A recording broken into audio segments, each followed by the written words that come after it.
நம்ம ராசி சக்கரத்தை இப்படி ரெண்டா பிரிச்சுட்டோம் அப்படின்னா, இப்போ அவர் தன்னுடைய உச்சத்தை நோக்கி போயிட்டு இருக்கிறார். அப்ப தன்னுடைய உச்ச வீட்டை நோக்கி போய் உச்சத்துல இருந்து வெளியில போற வரைக்கும் இந்த தங்கத்தினுடைய விலை அப்படிங்கிறதுல வந்து ஒரு இது இருக்கும். அப்ப அவர் தன்னுடைய உச்ச வீட்டுக்கு உள்ள என்டர் ஆகும்போது மோஸ்ட் ப்ராபப்ளி வரக்கூடிய ஜூன் மாசம் அதுக்கப்புறம் வந்து பார்த்தீங்கன்னா கொஞ்சம் குறைய ஆரம்பிக்கும். ஆனா நல்லா தெரிஞ்சுக்கோங்க, எல்லாருமே அந்த நம்ம ரொம்ப எதிர்பார்க்குற அளவுக்கு அப்படிங்கிற அளவுக்கு குறைய மாட்டாங்க. ஏன்னா உங்களுக்கே தெரியும் இல்லையா? ரேட் ஏத்தும்போது தௌசண்ட்ஸு 2000 ஏத்துவாங்க. இறக்கும்போது வந்து பார்த்தீங்கன்னா ஹண்ட்ரட்ஸ் 200ல இறக்குவாங்க. ஸோ மோஸ்ட் ப்ராபப்ளி அடுத்து குரு பகவான் தன்னுடைய கீழ்முகமான அந்த பிரயாணம் இருக்கும் இல்லையா? அந்த உச்ச வீட்டிலேருந்து அப்படியே வந்து தன்னுடைய நீச வீட்டை நோக்கி பயணிக்கக்கூடிய காலகட்டத்தில் நிச்சயமாக தங்கத்தினுடைய விலை ஒரு 20% 30% வரைக்கும் குறையிறதுக்கு உண்டான வழிமுறைகள்ன்றது இருக்கு.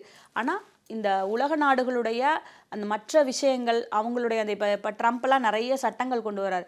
இந்த மாதிரியான விஷயங்கள்னால தான் இதோட ப்ரைஸ் அப்படிங்கிறது வந்து நமக்கு ஒரு அமைப்பில் ஏறிட்டு இருக்கு அப்படிங்கிறத சொல்லலாம்.